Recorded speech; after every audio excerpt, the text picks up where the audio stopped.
understand what I'm about to tell you, you need to do something first. You need to believe in the impossible. Can you do that? What do you desire that you can't have? When I eat a brain, I get visions. Don't ever come back to Gotham.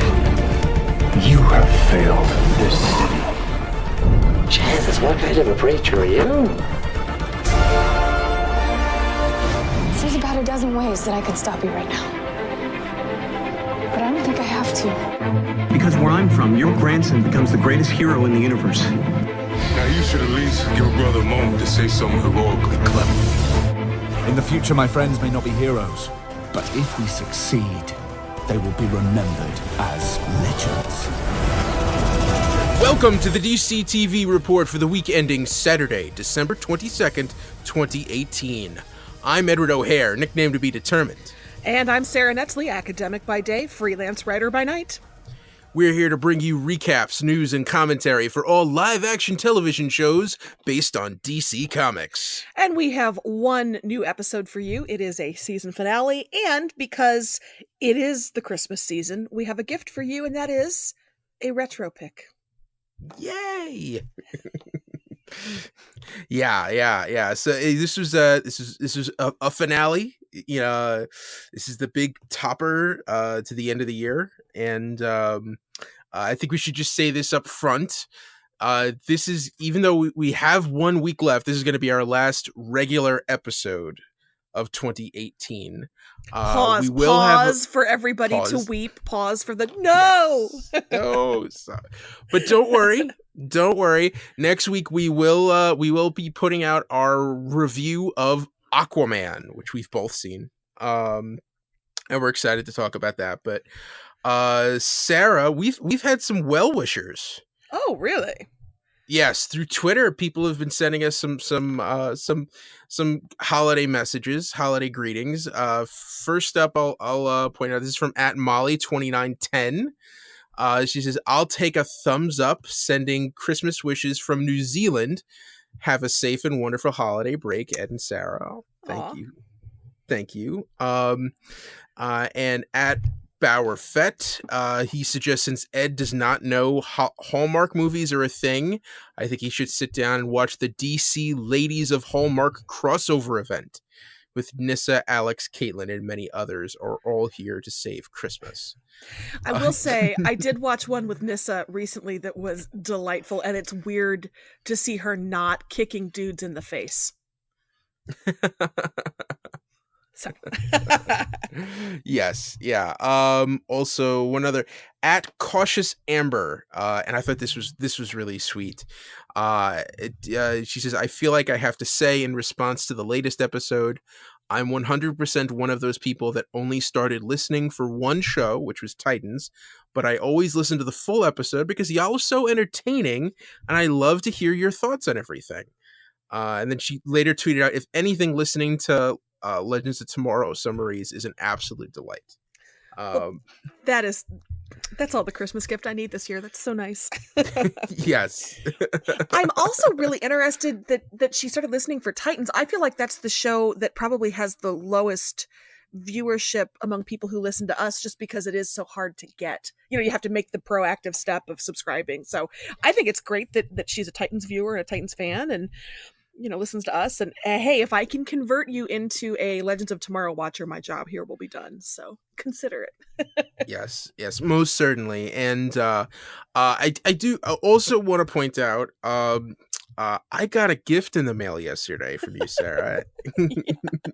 Yes, you did. Which is a wonderful Batman the Animated Series Almost Got 'Em card game. And I do want to say my gift for you is on the way. There's 2 pieces of it, so I don't know when you'll get them, but you should be within the next couple days. Cut Brandon Routh in half, and you're mailing me the 2 different halves. Is that no? That got dark. No. I'm so sorry. Please, nobody injure Brandon Routh. No. It's just one I'm sending you, and the other one Bill is sending you. It's actually stuff that he meant to send you like a year ago, and I'm putting him on the spot now. He's called out. Well, I look forward to, I'll keep an eye on my mailbox for that. Good. But Ed, the Almost Got 'Em card game is really well reviewed. I haven't played it yet. We don't actually own it, so I hope you enjoy it. And it's one that I've been thinking about adding to our collection. So you'll have to force Bill into a game with you and see what you think. Yes. My sister Irene and her husband are visiting over New Year's, so I may get them together and we may do a game, because it says it's for 5 to 8 players. So probably the more people who play that, the better. So yeah, a lot. We have a lot going on here. Just one real quick thing. Just a bit of housekeeping. We say this at the end, but I want to throw it up front here. If you want to email us anything, we appreciate the tweets, but if you want to send us something a little longer, or just any kind of question, it's dctv@wickedtheory.com. And if you're in the spirit of Christmas cheer, and you haven't rated or reviewed us yet on your podcast app of choice, please do. Or even if you have iTunes, just go to Apple Podcasts and throw us up a rating and review. That really helps other people find us. That would be a huge help. And we appreciate all of the good cheer and all the nice things that people have said to us. We've gotten really good responses. And I'm very thankful for the listeners. What Ed said. Yeah. So you ready to break it down? You want to just jump straight into this new episode? Yeah, absolutely. Let's do it. All right. So first up is gonna be, actually only one up, is Titans Season 1 finale. Dick Grayson was enjoying his cozy life married to Dawn, with their son Johnny and a baby girl on the way. Jason Todd urged Dick to return to Gotham and try to confront Batman, who had finally gone off the deep end. Last minute reveal: somewhere in Metropolis, a superhuman man with the House of L's crest tattooed on his shoulder killed a bunch of scientists and uncaged his white dog with glowing red eyes. All right, as far as I'm concerned, this episode started in the last 15 seconds. Yes. I wish I could be more upbeat about this episode, but are my thoughts on dream sequences well established on this podcast? Have I talked about this enough? I think you've mentioned it once or twice. The stakes are so low. As soon as you know this is a dream sequence, we might get some better understanding of a character's psychological whatever, but if the show's been doing its job, we already know that. And so the whole episode was just nothing. Titans. Yeah. Titans. I'm not mad, I'm disappointed.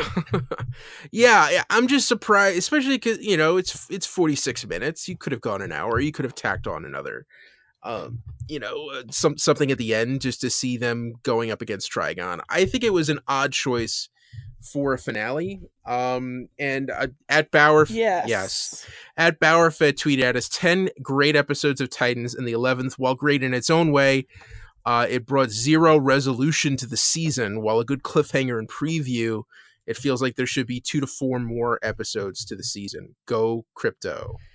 Yeah, what Jason's comment to me last night was, oh great, when the season starts again in season 2, we're going to be exactly here. Like, we're going to pick up at the standoff in the farmhouse. This wasn't really a cliffhanger. This is just, it just ended. So yeah, because I remember, reading that they filmed 13 episodes. So maybe they just decided to cut it off at 11 for some reason, just because of scheduling, maybe just because when it started. But I think this was an odd choice. In terms of the episode itself, I thought the action was really good. I thought, you know, you got to see Batman and you got to see, Mhm. you know, Joker, and sort of Two-Face in the ventriloquist, but R.I.P. yes, R.I.P. But they were all in silhouette. You never saw Bruce Wayne's face. And even though he was So on did screen, you yeah. did that look like the Ben Affleck Batman get up to you? I was trying to see if they were specifically referencing a particular Batman. I don't think they were. To me, it looked more like '90s Batman because it was all black. You know, which was something the '90s movies did. You know, we didn't want to have any gray. He's just all black. You know, it felt a little bit more like Tim Burton or more like an edgier type of Schumacher. Also just, you know, the blood. Um, yeah. Now, did you one thing I thought was interesting in, you know, in his in Dick's dream world, that he is with Dawn and they have a son. What did you think of Dick and Dawn's family life? I mean, that looked idyllic. Mhm. Sure, good for those two. I was interested that in his dream world he was with Dawn, and then when you see Hank show up and when you hear Dawn get a little short about, oh, you're talking to Corey? Of course you are, Dick. Okay, yeah, all right. That was a little interesting to me, that dynamic there. But yeah, the house looked nice, the pool looked nice, that kid was cute, as far as if you're into kids. Sure. If you're into kids. Yeah, I also thought that the way they brought in Rachel and Gar, like they're at college together. I thought that was interesting that they, you know, I guess that was their way to include those actors in the episode, but that like this would be so well thought out that he's thinking, you know, like far ahead, you know, that he's still in touch with everybody. But I thought that was one of the problems with the episode, was that was all we got of them. And again, a weird choice for a finale to bench, you know, 2/5 of your players like that. 2/5, 2/4. I guess Dawn 2/5. I didn't recognize Rachel, honestly. It took me a second. I'm not sure what the styling difference was. It can't just have been the hair, but it did take me a second of squinting. Oh yeah, I guess that is her. Huh. She looks healthy. Yeah. I think for some reason they just decided randomly just to put it at 11. I guess they didn't want to go into the new year. They didn't want to put an episode out at Christmas. And they didn't want to take weeks off. So anyway, you know, we'll probably wait like, you know, 10 months to a year. So, you know, I don't know how that's going to work, but so I did, I feel like it finally makes sense to me why they cast who they cast as Trigon, because yeah, he played the 5th cop on the call sheet on Castle, and now he's playing a cop. Like, okay, this is why, because he makes a really good sort of, not weak, but like not super brawny, intimidating cop. Okay, this is the casting. It was for this moment. Thank you. Yes. But right. I will say, even though it was a dream sequence, Dick selling out Bruce, I mean, actually going to the police and saying, it is Bruce Wayne, we need to go. That was effective for me. And Batman that dude is unhinged. Like that. I enjoyed that aspect of it. The exploring the dark side of Batman psychology was interesting. Yeah. And you know, as far as those last 3 minutes, you know, basically it took all of this time to establish something we could have established in the first 3 minutes of this episode, which was that Trigon tricked Rachel. He's not to be trusted. And you know, now he's sort of, you know, hypnotized Dick and you pretty much turned him into a zombie. Yeah. So if this show had gone out this season with these dream sequences for Dick and for Corey and for Gar as Rachel tried to reach them in the dream sequences, if they were really different situations for each of them. I might have enjoyed that more. Oh, definitely. Would that have been something? I mean, that's probably a more interesting route for me anyway. You know what? I think that's not what they did. That would have been really good, but I think that would have been too close to the Asylum episode. That's true. Because that's pretty much what happened there. I mean, it wasn't exactly visions, but I feel like it's a similar dynamic. So that last scene, Sarah, do you know what was going on there? Were you able to pick up? Yes. You know why? Because I have seen the first season of Young Justice, and actually it made me say I should really watch the second season of Young Justice. And also, dang, those were some super thighs. Yeah. So that was it was at the Cadmus Project. Things went sideways, and Con-El, aka Connor Kent, aka Superboy. Although he seems to be like a 20-something man. Edward, that was a Superman. I'm sorry. So Superboy, buck naked. Were they intentionally referring to the Batwang comic panel from earlier this year? Because it kind of felt like that was all posed and illuminated. I don't know. Yeah. That was an odd choice. That was just a weird angle to go with. Because it did look like it was kind of like blanked out or something like that. I wasn't sure if he was like an android or something to begin with. But that he's a living Ken doll. Yes, he went and let loose Crypto, the super dog. We got to see his glowing eye, and I cannot wait. I have no idea how they're going to do this in live action. I mean, Superboy, but Crypto. Well, they gave us green tigers that were not that bad, so Yeah. I think it's interesting. I am glad that we didn't have casting announcements about, or did we have casting announcements about a handsome dark-haired dude? Actually, as I think about it, we did, didn't we? Yeah, I remember. Well, I remember there was one point where you were going through casting listings, and people were speculating that it might be Connor Kent, but I don't think anyone was actually cast. So I guess my point was, I was pleased that they didn't announce we've cast this super jacked, dark-haired young guy, because we probably could have guessed. And this was a fun surprise. This was, like I said, the highlight of the episode for me. So what that means is, I think part of the reason they shot it the way they shot it was you can't show his face because you're going to cast a different actor for next season. So I will look forward to seeing the casting announcement for this, because that'll be a cool new addition to the show in season 2. Yeah. And which, speaking of, is that a good way to transition into the news, or did you have more thoughts about Crypto? No. Which, if you do, I welcome them. Tell me more about Crypto. Oh, I think that's perfect. Okay.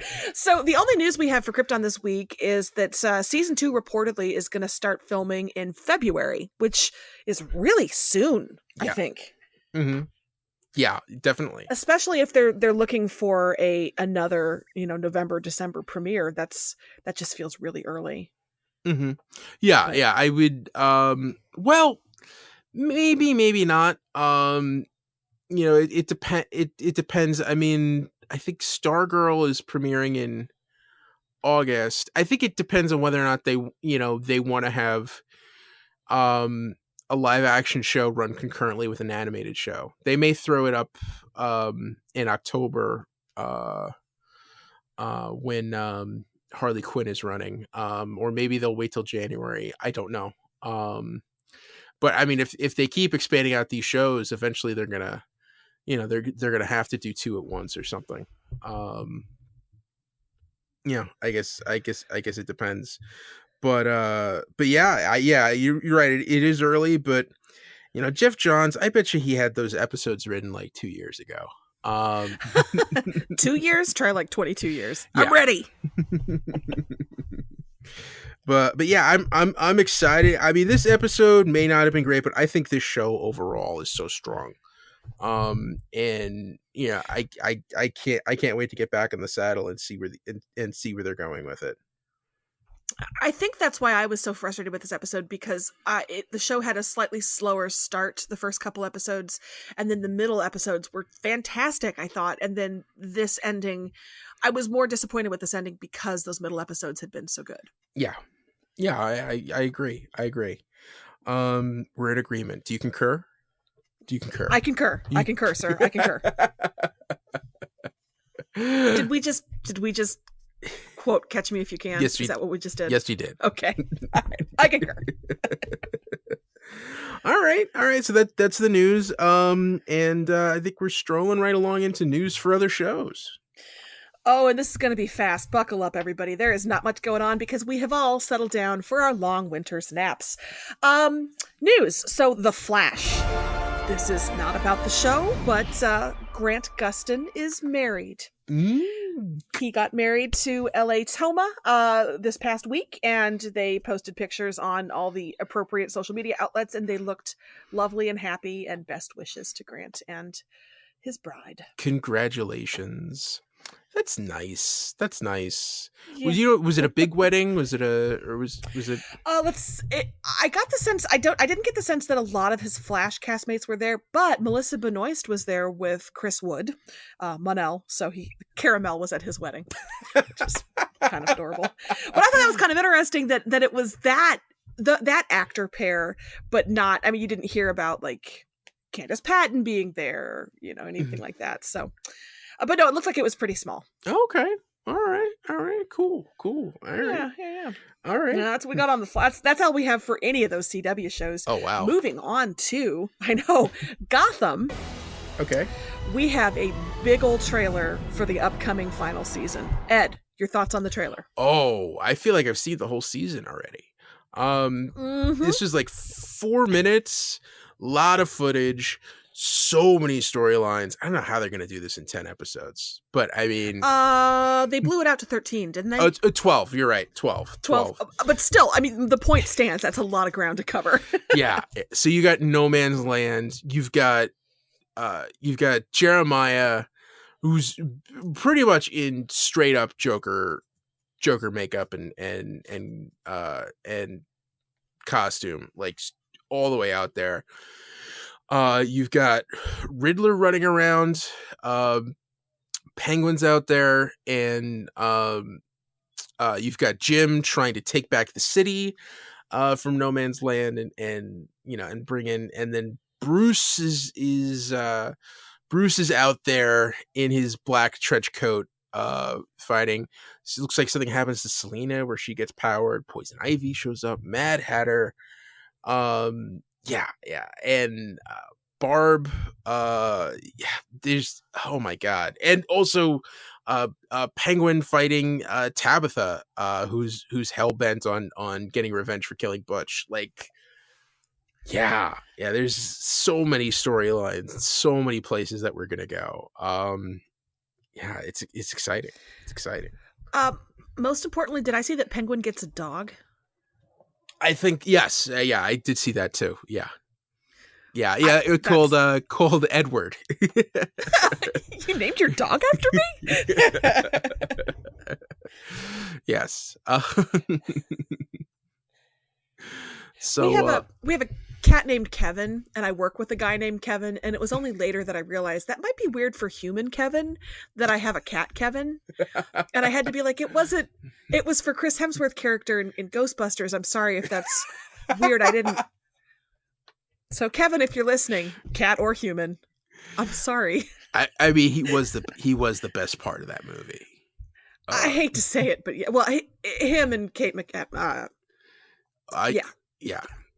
Yeah, we're not going to go into a Ghostbusters answer the call room. What?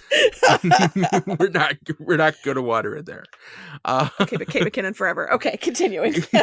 So yeah, there was the trailer. Looking forward to it. That's coming up in 2 weeks. So January 3rd, fingers crossed. I'm ready. I'm ready. And I know you and I don't often talk about like advanced reviews, but I've seen some really positive advanced reviews that just say this season goes for it in a good, crazy way. So I'm excited. Good. That's exactly what the show, that's what they have to do. Yeah, it's what it should be. Although I will say it's been confusing because we had Gotham on the CW crossover, and then we had Gotham on Titans, and now we had Gotham in the trailer, and I'm starting to get confused about which crappy version of Gotham is always terrible, but it's more terrible in this version than in that version, and it's just kind of sinking into my brain in one big mush of don't go to Gotham. Yeah, just stay away. Just no. All right, moving on. Lucifer. So this is not news. Well, it's kind of news, but last week we had said that seasons 1 through 3 were going to hit Netflix in advance of season 4, the new season dropping. And we got a tweet saying, actually, Lucifer is on Netflix right now, seasons 1 through 3. Yeah, it's from @KarenMitchell78. Yeah, they just recently, I think within like the last week, threw up, because I just noticed it in my feed yesterday. Netflix was suggesting that I check out Lucifer, and I had to be like, sorry, thanks Netflix, sorry, I already have, and then I watched Roma. Hey, does it deserve to be on all the top movies of the year lists? I've seen it on? It is gorgeous. It is gorgeous. Harkens back to a lot of classic neo-realist films. It's something that like film schools are gonna be studying for a long time. It is a very simple story. For someone who's really into genre fare, it's not really my bag. But I still enjoy it, and you have to admire the craftsmanship that went into it. So yeah. Nice. Mm-hmm. Yeah. So anyway, thank you for letting us know about that. So Netflix, if it has your Lucifer for you, if you haven't caught up on that yet, this is a great chance to do so. Perhaps over the TV hiatus that we have coming up with some of your downtime, if you're taking some time off around the holidays. Definitely. Yeah, and it's one step. We're probably going to be getting that within the next couple months. I would say. They give people just enough time to watch, to catch up, and then jump right back in. I'm sure they have complicated algorithms that will calculate if we put these existing seasons on our streaming service, how long does it take people to get caught up before we? So hopefully they know what they're doing, and it'll get a good splashy rollout, and we can attract fans and maybe keep the show going for a little bit. Yeah. All right. Yeah. All right, moving on to Doom Patrol. Doom Patrol music. So we have a premiere date, February 15th. That is, in fact, a Friday. So we're going to probably continue with this Friday new episode model that DC Universe has. And it also had a little teaser trailer that showcased the Doom Patrol Ed. What did you think? Yeah, it was cute. It was like a little holiday card greeting. We got to see Crazy Jane. We got to see Cyborg. It's like 15 seconds. I thought it was cool. I thought it was that's pretty much what you need to know about the Doom Patrol. This looks like it's going to be fun. For me, I think the thing it established was it's a different tone than Titans. Oh. It's a little quirkier, and that was, I'm sure that was part of the point, was we're the fun family. Yes. Definitely. And they were. It looked fun. It whetted my appetite, and it sent me down a little bit of an IMDb rabbit hole. I didn't realize that the creator of Doom Patrol is Jeremy Carver. He is a former producer writer on Supernatural, and he wrote 2 of my probably top 5 favorite Supernatural episodes, which is saying something when you've got a show and it's 13th season. But he wrote Mystery Spot and Changing Channels, which are both funny, quirky, yet intricate character studies. that are the best of the show. And so if he brings any of that energy to Doom Patrol, oh my God, I am looking forward to this. Awesome. All right. Yeah.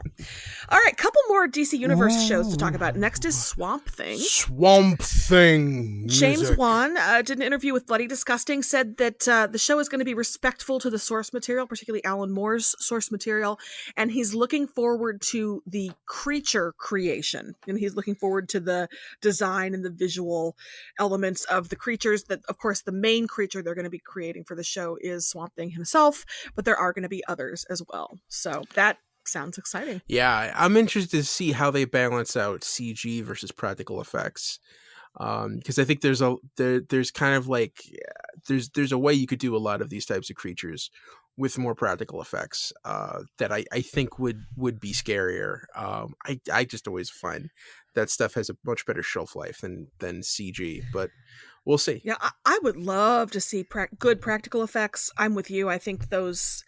Mm-hmm. They read better to the eye often, and I think they're just, I don't know, there's something more authentic and fun about them, and they get dated less. Well, I shouldn't say they get dated less quickly, because we've seen some terrible practical effects, but if they're well done, yeah, that could be cool. Yeah. All right. Let's see. Moving on to Stargirl. We have a bunch of casting news for Stargirl, which to me says they must be getting ready to start shooting. Yeah. But we have Henry Thomas cast as Dr. Midnight.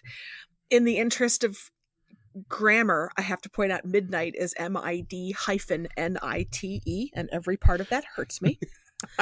Hey, he goes back to the Golden Age, all right? He was a founding member of the Justice Society, all right? So did they not have like red editing pens back then? Yeah. So he's a good guy though, right, Dr. Midnight? Yes, he is. He is a doctor. He's an actual MD. He's a medical doctor. Yeah, and he has a pet owl. Treat members of the team when he has a pet owl. That's awesome. Yes, and he does treat members of the team. Yeah. Well, that's just handy. Well, and I guess I asked about good guy versus bad guy because then we have a bunch of casting news for the Injustice Society. We have Joy Osmansky, who is going to play Tigress. She was in Santa Clarita Diet, iZombie, and Lucifer, I think as like one-off guest spots. And then Neil Hopkins will play Lawrence Crusher Croc, also known as Sportsmaster.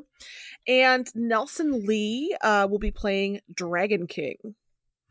Ooh, all exciting characters. Sportsmaster is probably my favorite of those three. Just because he's imagine if Casey Jones from Teenage Mutant Ninja Turtles was a bad guy, and a master assassin. Honestly, the only Casey Jones I have in my head from Teenage Mutant Ninja Turtles is the Stephen Amell version. Oh, okay. So because I was too old for Teenage Mutant Ninja Turtles, so I only have circled back to the movies because Stephen Amell. So yeah. He's got like Kevlar and body armor, but he wears a hockey mask and fights with baseball bats. So it's that kind of thing. Yeah, cool. All right. All right. And that is it for Stargirl. And in fact, that is it for the news. Right. We're through it. All right, so we're moving right along. So next up is our retro pick for this week, which is Batman Animated Series. Episode aired November 13th, 1992. Christmas with the Joker. The Joker escaped Arkham Asylum and hijacked Gotham's television airwaves to host a Christmas special, while Batman and Robin raced to find him before midnight. Last minute reveal: the Joker sung carols in a straitjacket in his Arkham cell. Ed, this was the best Batman content we watched this week. Sorry, Titans. Yeah. And this is just a classic, well drawn. Okay, if you're gonna do a Christmas special, I think this is what everyone would want. This is you can't want more out of a Batman Christmas episode than you get here. I mean, you've got the Joker in a green turtleneck and a red cardigan sweater. Literally, what more do you people want? Yeah. You got Joker. He kidnapped Jim Gordon, Summer Gleason, and Harvey Bullock. And it's always nice to see someone get Harvey to shut up. And tickle his chin. Coochie coochie goo. Yeah. And I thought all of the gauntlet that he had Batman and Robin run through, with all of those bombs and the crazy toys that they had to fight. I always like that scene where Robin runs through and it's the 5 Joker mock-ups and they have hands that shoot bullets out of the fingers. There's a lot of great visual work in here, and it's the Joker, so you can get outrageous. So he finally pulls back the curtain and he's holding them. He's holding the hostages over, hanging from a line over a vat of boiling lava. I mean, of course, that's what you do. Yeah. And yeah. Now, real question here, Sarah. Do you believe Bruce Wayne when he says that he's never seen It's a Wonderful Life? I think he's messing with Robin. Right? I mean, how have you not? Okay, actually, I've only seen It's a Wonderful Life once. And that was within the last 5 or 6 years. It was not part of my growing up Christmas tradition, so it just hasn't continued to be. So I guess it's not that hard to believe, I guess. Yeah, maybe. I mean, it's the kind of thing, NBC runs it on Christmas Eve every year. It's one of those, it's classic Jimmy Stewart, Frank Capra. But it's like probably I would say probably one of the top 5 most well-known Christmas movies, even though like Christmas is kind of an afterthought in it. But Bruce evidently hadn't seen it. And Dick had. It feels like Bruce is enough of a.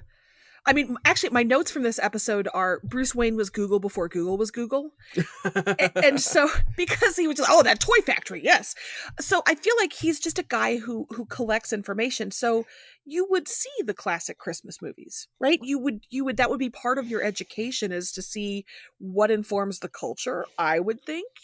Mm-hmm. So yeah, I feel like Bruce was messing with Dick. Yeah, no, I haven't seen it. What is this movie? Who is this Frank Capra? Who now? I think it was just to set up that one-liner. Never seen that movie. I couldn't get past the title. Ooh, while we're talking about setting up one-liners, how long were the writers sitting on the joke where Batman swings a baseball bat at somebody and Robin says, "Hey, you're the Batman"? How long did they have that joke in their back pocket? Oh, that had to be like since the series started. That had to be, yeah. What's funny is like this is the second episode actually on DC Universe. It's episode number 2. I think this was the second one they shot. It was they produced. It was released later. It was released in the middle of November. And this, funnily enough, is one of those episodes where originally Tim Curry did the voice recording, and then after Mark Hamill was recast in the part, he had to redub it. Also, the Alfred is voiced by a different actor here, Clive Revill, who was the original Alfred before he was, and then Ephraim Zimbalist Jr. took over. After a few episodes in the series. So this really is like, very early in the run, and I think it just shows how solid this series was right from the beginning. Well, I will say, when we started the Retro Picks way back, I watched this episode. We did the pilot, and then I just watched episode 2 just to kind of, okay, well, I enjoyed that. Let's see what else we have. And I wasn't quite aware of what the show was, so this was really jarring to me because it didn't follow what had just happened, and it was sort of isolated from anything that came before, and it now watching it, having as many episodes under my belt as I do, I get it, and I locked in with this episode a lot more this time than when I watched it as the second episode ever. So they were probably right to hold it for November release in the original. But no, it was a lot of fun. I liked all the Joker toys and, you know, the classic things you come to expect from the Joker. Betty Blooper, good times. Yes. Also, you gotta love Bruce and Dick kicking back to watch It's a Wonderful Life in their high back chairs and their sweater vests, like bros do. Bros being bros. Of course. Sweater vests. Sweater vest movie watching.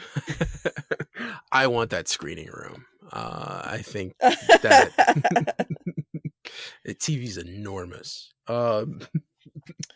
Which is impressive when you think about when this was made. I mean, that's not so unusual today to find in-home screening rooms, but back in the day. Yeah. Dang. Yeah. I mean, it is Wayne Manor after all. But I mean, yeah. He is a billionaire playboy.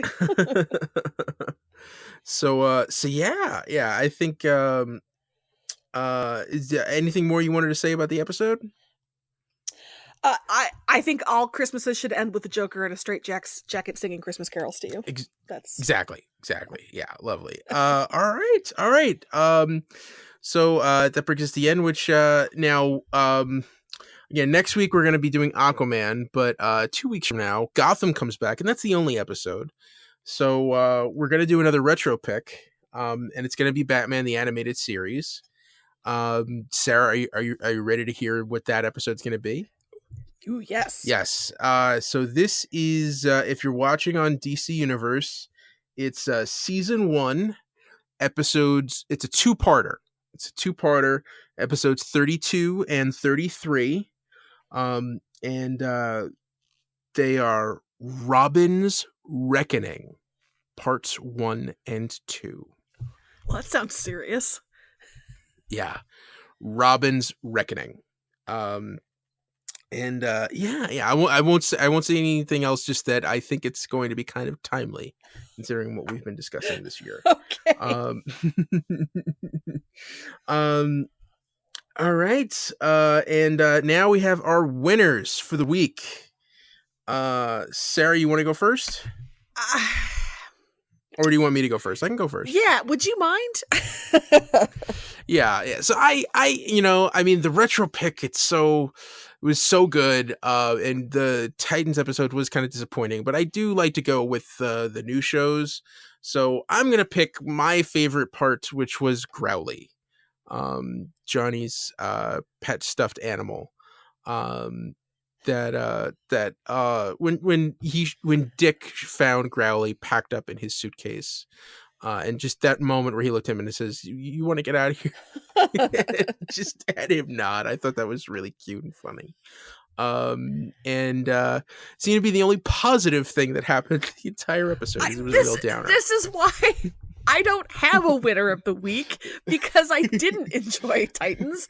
And the thing I'm gonna say Dream Sequence Dawn, who gets to be married to Dick, but then has Hank coming over to paint her walls. Yes, I'm using air quotes. You know, Dream Sequence Dawn, sure, get it, girl. That's the best I can do. Sorry. I struggled with this episode. All right. So yeah. This was I think that's the episode this week. Don't forget, tune in next week. We're going to be reviewing Aquaman, which you've just seen. We're actually just about to record that as soon as we're done here. Sarah, are you excited to talk about Aquaman? I really am. Okay. Imagine me flipping my damp hair in excitement, like Aquaman is wont to do. All right, so that's the DC TV report for this week. You can find us on Twitter. I'm at Edward O'Hare TBD. I'm at Sarah Netzley, SARANETZLEY.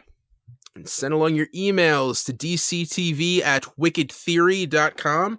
Also, be sure to subscribe to our show in your podcast app of choice and rate and review us. That helps more people find us. Check out our sister shows, the Wicked Theory podcast and Preacher vs. Preacher, This has been a Wicked Theory Studios production. Executive producer, Bill Sweeney. Visit us at wickedtheory.com. Shazam, everybody. Shazam. Shazam!